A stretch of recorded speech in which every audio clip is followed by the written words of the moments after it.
दोस्तों, आपके अपने YouTube channel online SK classes Bihar में बहुत बहुत स्वागत है। आज के इस वीडियो में हम लोग देखेंगे संस्कृत व्याकरण का एक महत्वपूर्ण चैप्टर, जिस चैप्टर का नाम है कारक प्रकरण। ये कारक प्रकरण चैप्टर जो है संस्कृत भाषा में महत्वपूर्ण होता है, क्योंकि इस भाषा में कारक प्रकरण को जाने बिना, कारक प्रकरण का अध्ययन किए बिना संस्कृत भाषा को जानना, यानी कि संस्कृत भाषा का जो ज्ञान है वह अधूरा है। जब तक इसको हम लोग नहीं जानेंगे, कारक प्रकरण को नहीं जानेंगे, तब तक संस्कृत भाषा में अनुवाद बनाना या फिर अनुच्छेद बनाना या फिर पत्र लेखन करना हम लोग को ढंग नहीं आएगा। पत्र लेखन लिखना हमको ढंग नहीं आएगा। इसलिए ये चैप्टर जो है इस भाषा में सबसे महत्वपूर्ण है। तो आज देखेंगे कारक प्रकरण के बारे में। कारक जो है, सबसे पहले बात करते हैं कि कारक जो है बनता कैसे है। तो कारक का निर्माण जो है क्री धातु में अड़ौल प्रत्यय के मिल से होता है जी। क्री धातु में अड़ौल प्रत्यय को जब जोड़ते हैं तो कारक बनता है। यहां पे देखिएगा कैसे बनेगा। अड़ौल प्रत्यय में नियम होता है जी, अड़ौल प्रत्यय में ड़ और ल का लोप हो जाता है और शेष उ बचता है। कहिएगा सर जी उ बचता है, तो आपने तो कहा कि कारक बनता है, यहाँ उ कहाँ दिखाई दे रहा है। तो यहाँ पे एक सूत्र होता है जी, योर नाकौ। योर नाकौ एक सूत्र है संस्कृत भाषा में। योर नाकौ सूत्र के अनुसार उ का अक आदेश हो जाता है, उ का अक आदेश हो जाता है। और अड़ौल प्रत्यय में एक नियम है कि धातु के अंतिम में अगर री होगा तो उस री का आर हो जाता है, यानी कि री को आर में बदल देते हैं। तो यहां देखिए री को जब हम चेंज करेंगे आर में तब कार हो जाएगा, और उसके बाद अक जोड़ना है इधर का उ का, तब हो जाएगा अक जोड़ेंगे तब बन जाएगा कारक। इस प्रकार से क्री धातु में अड़ौल प्रत्यय को मिलाने से, जोड़ने से कारक बनता है। और कारक का शाब्दिक अर्थ होता है करने वाला। कारक का शाब्दिक अर्थ होता है करने वाला, यानी कि जो क्रिया को करेगा वही कारक है। क्रिया को करने वाले को कारक कहते हैं। अब संस्कृत भाषा में कारक का परिभाषा सूत्र हम लोग देख लेते हैं। जैसे इसका परिभाषा सूत्र है क्रियान्वित्वम कारकत्वम। क्रियान्वित्वम कारकत्वम। ये क्रियान्वित्वम कारकत्वम कहता है कि क्रिया के साथ जिसका सीधा संबंध हो, क्रिया के साथ जिसका सीधा संबंध हो,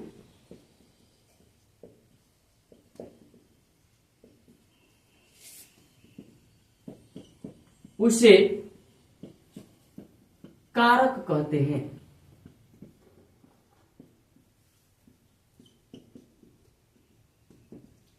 क्रिया के साथ जिसका सीधा संबंध हो उसे कारक कहते हैं। अब देखिएगा, हमने यहां पे लिखवाया है कि क्रिया के साथ जिसका सीधा संबंध हो। कभी कभी सीधा के जगह पे प्रत्यक्ष लिख देता है या फिर साक्षात लिख देता है, तो तीनों रहेगा, तीनों बात एक ही होगा। क्रिया के साथ जिसका सीधा संबंध हो या फिर प्रत्यक्ष संबंध हो या फिर साक्षात संबंध हो, उसे हम लोग कारक कहेंगे। और जैसे कि यहां पे है रमेशः पठति। यहां पे रमेशः पठति में पठति क्रिया है, क्योंकि क्रिया का परिभाषा होता है कि जिससे किसी काम को करने या होने का बोध हो उसे क्रिया कहते हैं। तो यहां पे पठति क्रिया है, पढ़ना क्रिया है, काम है। और इस पठति का संबंध किससे है जी? राम से है, रमेश से है, सॉरी रमेश से है।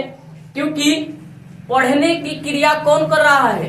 तो रमेश कर रहा है। इसलिए यहाँ पे रमेश पठती का संबंध जो है रमेश से है, यानी कि क्रिया का संबंध जब रमेश से है यहाँ पे, तो कारक यहाँ पे कौन हुआ? रमेश हो गया। करने वाले को ही हम लोग कहते हैं कारक, और पहले हम लोग पढ़े होंगे कि इसको कर्ता के नाम से भी जानते हैं। उसके बाद बात करते हैं हम लोग कारक के भेद के बारे में, कि कारक के कितने भेद होते हैं। तो अगर हम 10th क्लास के सिलेबस के अनुसार चलते हैं तो संस्कृत में कारक 6 प्रकार के माने जाते हैं। संस्कृत में कारक के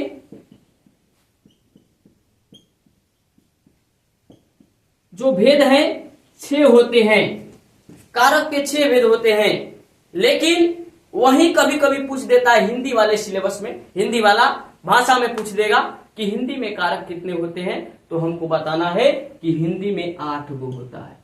हिंदी में कितना जी? 8। हिंदी में 8 होगा, और वहीं संस्कृत में पूछेगा तो 6 होगा। अब कहिएगा कि सर जी कौन कौन होता है, 6 गो कौन कौन कारक है? तो इसका भी कुछ एक सूत्र है जी। कर्ता कर्म करणम,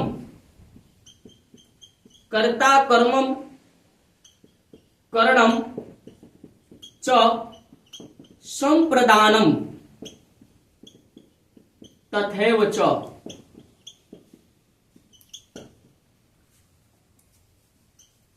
अपादानाधिकरणम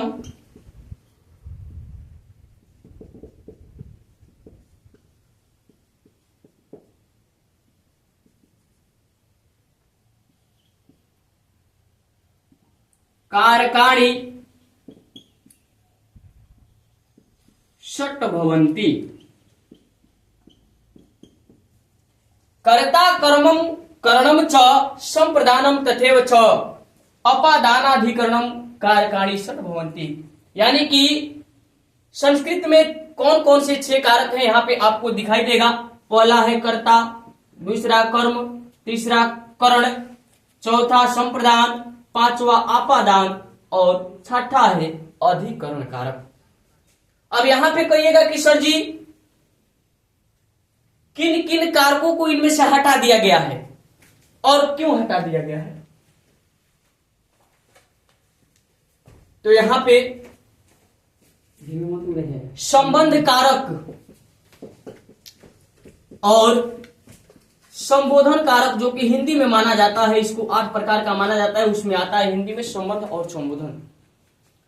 तो संबंध और संबोधन को हटा दिया जाता है, संस्कृत भाषा से हटा दिया जाता है।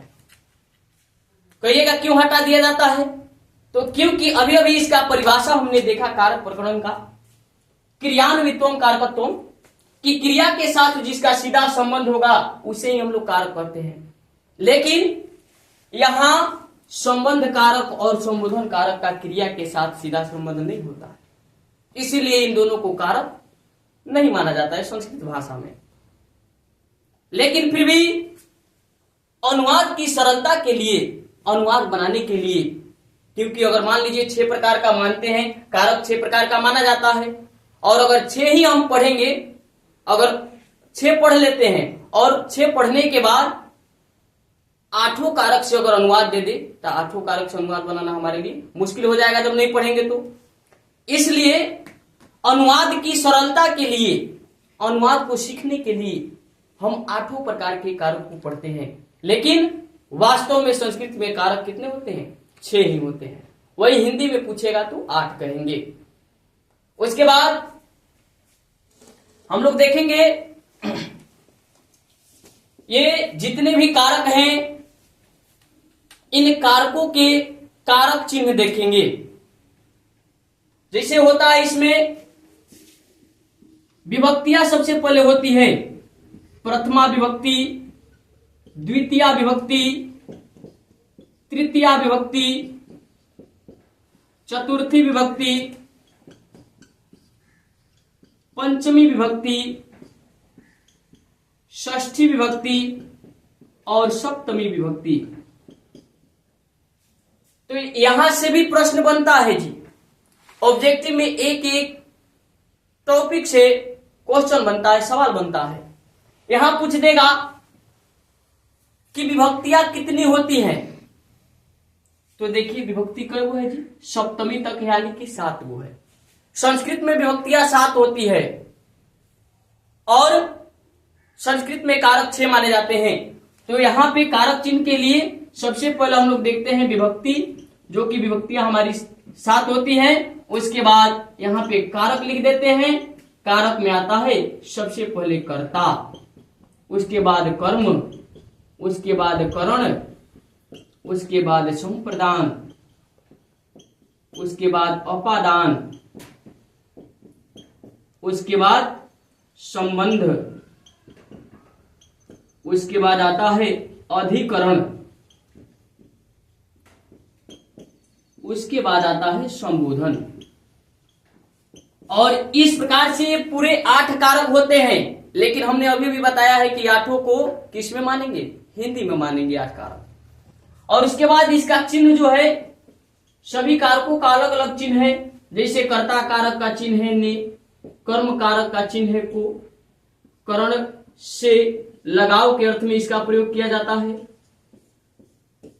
उसके बाद संप्रदान को या फिर के लिए होता है।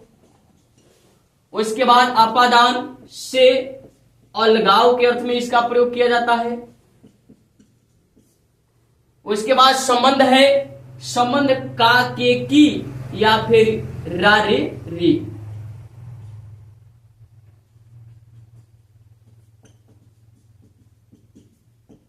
उसके बाद अधिकरण कारक का कारक चिन्ह होता है में या फिर पर।